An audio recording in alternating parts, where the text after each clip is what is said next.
ಪ್ರಿಯ ವೀಕ್ಷಕರೇ, ಇದು ನಿಮ್ಮ ನೆಚ್ಚಿನ Emami healthy and tasty sunflower oil ಅರ್ಪಿಸುವ ಒಗ್ಗರಣೆ ಡಬ್ಬಿ ಕಾರ್ಯಕ್ರಮ. ನಮ್ಮ ಒಗ್ಗರಣೆ ಡಬ್ಬಿ ಕಾರ್ಯಕ್ರಮದಲ್ಲಿ 5 ವಿಭಾಗಗಳಿವೆ. ಅಂದ್ರೆ ಸೀಸನ್ ಕುಕಿಂಗ್, ಅಮ್ಮನ ಕೈ ರುಚಿ, ಆರೋಗ್ಯಕರ ಅಡಿಗೆ ಹಾಗೂ ದಿಢೀರ್ ಅಡಿಗೆ, ಕಲಿಯೋಣುಬ ಅಡಿಗೆ. ಈ 5 ವಿಭಾಗಗಳು ಏನಕ್ಕಿವೆ? ಸೀಸನ್ ಕುಕಿಂಗ್ ನಲ್ಲಿ ಯಾವ ಸೀಸನ್ ನಲ್ಲಿ ಏನ್ ಪದಾರ್ಥ ಸಿಗುತ್ತೋ ಅದನ್ನ ಬಳಸ್ಕೊಂಡು ರುಚಿಯಾಗಿ ಅಡಿಗೆ ಮಾಡಬೇಕು. ಇನ್ನ ಅಮ್ಮನ ಕೈ ರುಚಿಯಲ್ಲಿ ಈಗ ಎಲ್ಲರೂ ಅಡಿಗೆ ಮಾಡ್ತಾ ಇರ್ತಾರೆ, ಆದ್ರೂ ಕೂಡ ಏನೋ ಒಂದು ಮಿಸ್ ಆಗಿದೆ, ಟೇಸ್ಟ್ ಸರಿಯಾಗಿಲ್ಲ ಅಂತ ಅನ್ಕೊಳ್ತಾ ಇರ್ತಾರೆ. ಯಾಕಂದ್ರೆ ನಾವು ಚಿಕ್ಕವರು ಇರುವಾಗಿಂದ ಅಮ್ಮನ ಕೈ ರುಚಿ ತಿನ್ಕೊಂಡೇ ಬೆಳೆದಿರೋದಲ್ವಾ, ಅದಕ್ಕೆ ಅಮ್ಮನ ಕೈ ರುಚಿ ಇರೋದು. ಇನ್ನು ಆರೋಗ್ಯಕರ ಅಡಿಗೆ. ನಾವು ಆರೋಗ್ಯನ ಕಾಪಾಡ್ಕೋಬೇಕು ಅಂದ್ರೆ ನಾವು ಏನು ಆಹಾರನ ಬಳಸ್ತೀವಿ, ಅದಕ್ಕೆ ಯಾವ ಪದಾರ್ಥ ಹಾಕ್ತೀವಿ ಅದೇ ಮುಖ್ಯ ಆಗಿರುತ್ತೆ. ಇದನ್ನೆಲ್ಲ ತಿಳ್ಕೊಳ್ಳೋದಕ್ಕೆ ಆರೋಗ್ಯಕರ ಅಡಿಗೆ ಇರೋದು. ಇನ್ನು ದಿಢೀರ್ ಅಡಿಗೆ ಅಂತೂ ನಿಮ್ಗೆಲ್ಲ ಗೊತ್ತೇ ಇದೆ. ಮನೆಗೆ ಯಾರಾದ್ರೂ ಗೆಸ್ಟ್ ಬಂದ್ರೆ ಇಲ್ಲ ಮನೆಯಲ್ಲಿರೋ ಮಕ್ಕಳಿಗೆ ದಿಢೀರಾಗಿ ಅಡಿಗೆ ಮಾಡ್ಕೊಡ್ಬೇಕು, ಡಿಫ್ರೆಂಟ್ ಆಗಿ ಮಾಡ್ಕೊಡ್ಬೇಕು ಅಂತ ಹೇಳ್ಕೊಡೋದೆ ದಿಢೀರ್ ಅಡಿಗೆ. ಇನ್ನು ಕಲಿಯೋಣುಬ ಅಡಿಗೆ. ಕೆಲವ್ರಿಗೆ ಎಲ್ಲಾ ತರದ ಅಡಿಗೆ ಬರ್ತಾ ಇರತ್ತೆ, ಆದ್ರೂ ಕೂಡ ಕೆಲವೊಂದು ಅಡಿಗೆ ಅವ್ರಿಗೆ ಸರಿಯಾಗಿ ಬರ್ತಾ ಇರಲ್ಲ. ಅದನ್ನೆಲ್ಲ ಹೇಳ್ಕೊಡೋದಕ್ಕೆ ಕಲಿಯೋಣುಬ ಅಡಿಗೆ ಇರೋದು. ನೋಡಿದ್ರಲ್ಲ, 5 ವಿಭಾಗದಲ್ಲಿ ವಿಶಿಷ್ಟವಾಗಿ ವಿಭಿನ್ನವಾಗಿ ಅಡಿಗೆ ಹೇಳ್ಕೊಡೋಕೆ ಇದೆ. ಇವತ್ತು ನಮ್ಮ 5 ವಿಭಾಗದಲ್ಲಿ ಯಾವ್ಯಾವ ಅಡಿಗೆ ಮಾಡ್ತೀವಿ, ಹೇಗ್ ಮಾಡ್ತೀವಿ ಅಂತ ತಿಳ್ಕೊಳ್ಳೋಣ. ಸೀಸನ್ ಕುಕಿಂಗ್ ನಲ್ಲಿ ಪಪ್ಪಾಯಿ ಕಾಯಿ ಹುಳಿ, ಅಮ್ಮನ ಕೈ ರುಚಿಯಲ್ಲಿ ನವಣೆ ಅಕ್ಕಿ ಹೋಳಿಗೆ, ಆರೋಗ್ಯಕರ ಅಡಿಗೆಯಲ್ಲಿ ಬಸಳೆ ಸೊಪ್ಪಿನ ಮೊಸರು ಬಜ್ಜಿ, ದಿಢೀರ್ ಅಡಿಗೆಯಲ್ಲಿ ಕೇಕ್ ಡಿಲೈಟ್, ಕಲಿಯೋಣುಬ ಅಡಿಗೆಯಲ್ಲಿ ಅವಲಕ್ಕಿ ವಾಂಗಿಬಾತ್. ಈಗ ನಾನು ಮೊದಲಿಗೆ ಸೀಸನ್ ಕುಕಿಂಗ್ ನಲ್ಲಿ ಪಪ್ಪಾಯಿ ಕಾಯಿ ಹುಳಿ ಮಾಡೋದನ್ನ ತೋರಿಸ್ತಾ ಇದ್ದೀನಿ. ನೀವು ನೋಡಿ, ಯಾವುದೇ ರಾಯರ್ ಮಠಕ್ಕಾಗ್ಲಿ ಇಲ್ಲ ಯಾರ್ದಾದ್ರೂ ಮನೆ ಹಬ್ಬಕ್ಕೆ ಹೋದಾಗ್ಲಿ ಹುಳಿನ ಖಂಡಿತವಾಗ್ಲೂ ಮಾಡಿರ್ತಾರೆ. ಯಾವ ತರದ ಹುಳಿ ಮಾಡಿರ್ತಾರೆ? ಕ್ಯಾಪ್ಸಿಕಮ್ ಹುಳಿ ಮಾಡಿರ್ತಾರೆ. ಇನ್ ಕೆಲವ್ರ ಮನೆಯಲ್ಲಂತೂ ಬೀನ್ಸ್ ಇಂದ ಹುಳಿ ಮಾಡಿರ್ತಾರೆ. ಮಠಗಳಲ್ಲಂತೂ ಕುಂಬಳಕಾಯಿ ಹುಳಿ ಮಾಡಿರ್ತಾರೆ.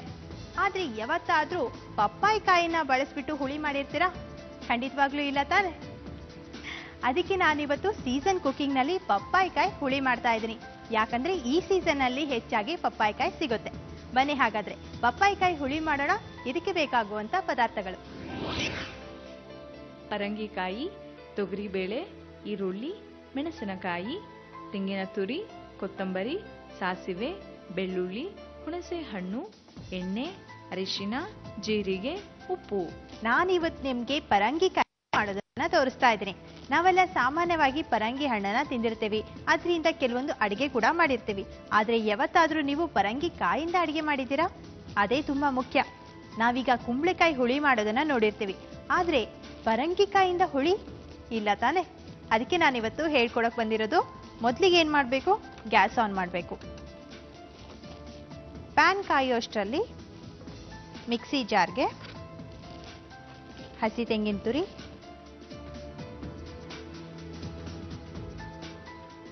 ಹಸಿ ಮೆಣಸಿನಕಾಯಿ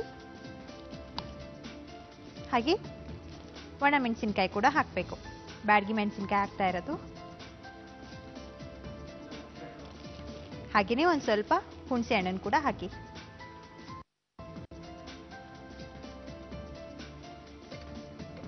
ಒಂಚೂರು ಉಪ್ಪು ಹಾಕಬೇಕು. ಯಾವಾಗಲೂ ಅಷ್ಟೇ, ನೀವು ಹಸಿ ಮೆಣಸಿನಕಾಯಿನ ರುಬ್ಬೋ ಟೈಮ್ನಲ್ಲಿ ಅದನ್ನೊಂದೇ ರುಬ್ಬಾರ್ದು, ಒಂಚೂರು ಉಪ್ಪು ಹಾಕಿ. ಆಮೇಲೆ ಅಡುಗೆಗೆ ನಿಮಗೆ ಎಷ್ಟು ರುಚಿಗೆ ಬೇಕೋ ಅಷ್ಟು ಉಪ್ಪು ಹಾಕೋಬಹುದು. ಯಾಕೆ ಉಪ್ಪು ಹಾಕಬೇಕು ಅಂದರೆ, ನೀವು ಹಸಿ ಮೆಣಸಿನಕಾಯಿನ ಹಾಗೆ ರುಬ್ಬಿಟ್ರೆ ಕಹಿ ಆಗಿಬಿಡುತ್ತೆ. ಸ್ವಲ್ಪ ಹೊತ್ತಿಗೆ ಒಂಚೂರು ಉಪ್ಪು ಹಾಕಿ ರುಬ್ಬಿ ನೋಡಿ, ಒಂಚೂರು ಕಹಿ ಆಗಿರಲ್ಲ.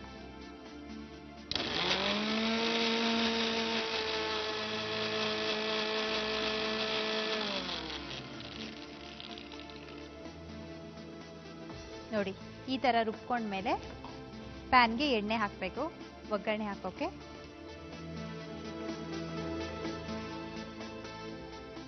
ಸ್ವಲ್ಪ ಸಾಸಿವೆ ಹಾಗೆ ಒಂಚೂರು ಜೀರಿಗೆ,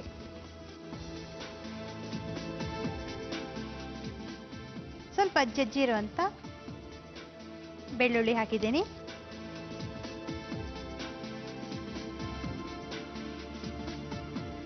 ಒಂದು ಸ್ವಲ್ಪ ಈರುಳ್ಳಿ,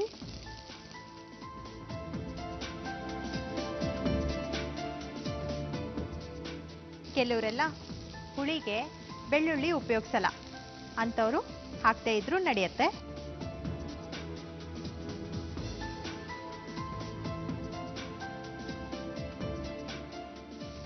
ಈಗ ರುಬ್ಬಿರುವಂಥ ಕೊಬ್ಬರಿ ಮಿಶ್ರಣನ ಇಷ್ಟು ಹಾಕಬೇಕು.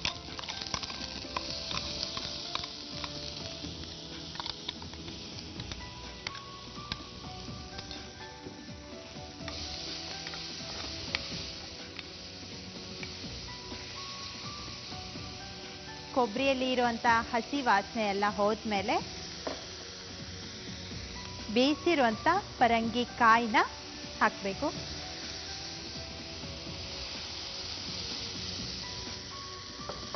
ಹಾಗೆ ತೊಗರಿ ಬೇಳೆ ಕೂಡ ಬೇಯಿಸಿದ್ದೀನಿ.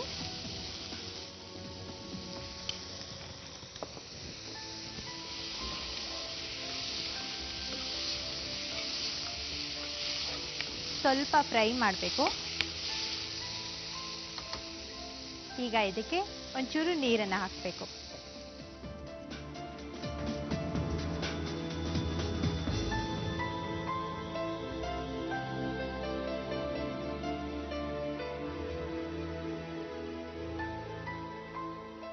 ನೋಡಿ, ನಾವು ಹುಳಿ ಮಾಡುವಾಗ ಸ್ವಲ್ಪ ತಿಕ್ಕಾಗಿರ್ಬೇಕು, ಅಂದರೆ ಒಂಚೂರು ಗಟ್ಟಿಯಾಗಿರಬೇಕು.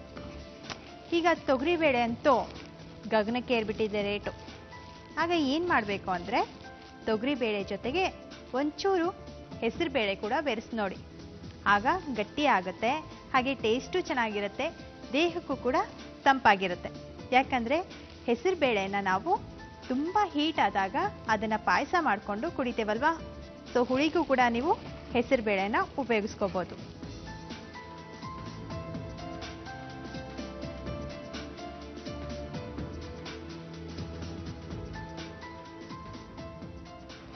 ನಾನೀಗ ಗರಂ ಮಸಾಲೆ ಹಾಕಿದ್ದೀನಿ. ತೊಗರಿಬೇಳೆ ಜೊತೆಗೆ ನಾನು ಪಪ್ಪಾಯ ಕಾಯಿ ಕೂಡ ಹಾಕಿದ್ದೀನಿ. ಈ ಸೀಸನ್ನಲ್ಲಿ ಪಪ್ಪಾಯ ಕಾಯಿ ಹೆಚ್ಚಾಗಿ ಸಿಗುತ್ತೆ. ಮನೆಯಲ್ಲಿ ಸಾರು ಮಾಡಿ ಬೋರ್ ಆಗ್ತಾ ಇದ್ರೆ ಈ ಥರ ಪಪ್ಪಾಯ ಕಾಯಿಂದ ಹುಳಿ ಮಾಡಿ ನೋಡಿ, ಇನ್ನೂ ಚೆನ್ನಾಗಿರುತ್ತೆ, ಎಲ್ಲರಿಗೂ ಇಷ್ಟ ಆಗತ್ತೆ ರೀ. ಹಾಗೆ ಒಂಚೂರು ಅರಿಶಿನ ಪುಡಿ ಕೂಡ ಹಾಕಬೇಕು.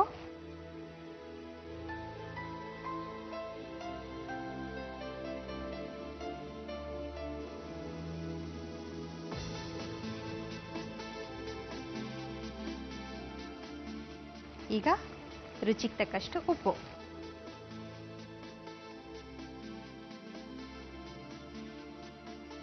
ಗಮ್ಮಂತ ಇದೆ.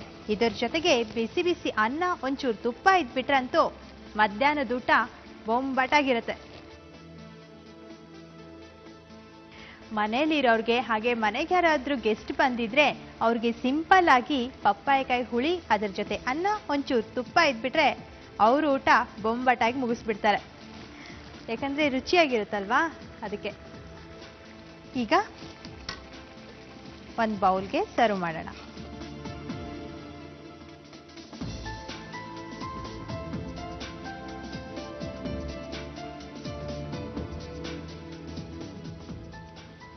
ಒಂದು ಸ್ವಲ್ಪ ಕೊತ್ತಂಬರಿ. ನೋಡಿದ್ರಲ್ಲ ವೀಕ್ಷಕರೇ, ಪಪ್ಪಾಯಿಕಾಯಿ ಹುಳಿ ಹೇಗೆ ಮಾಡೋದು ಅಂತ ಹೇಳ್ಕೊಟ್ಟಿದ್ದೀನಿ. ಪಪ್ಪಾಯಿ ಕಾಯಿ ಹುಳಿ ಮಾಡುವ ವಿಧಾನ: ಮಿಕ್ಸಿ ಜಾರ್ನಲ್ಲಿ ಕೊಬ್ಬರಿ ತುರಿ, ಹಸಿ ಮೆಣಸಿನಕಾಯಿ, ಬ್ಯಾಡಗಿ ಮೆಣಸಿನಕಾಯಿ, ಹುಣಸೆ ಹಣ್ಣು, ರುಚಿಗೆ ತಕ್ಕಷ್ಟು ಉಪ್ಪನ್ನು ಹಾಕಿ ನುಣ್ಣಗೆ ರುಬ್ಬಿಕೊಳ್ಳಿ.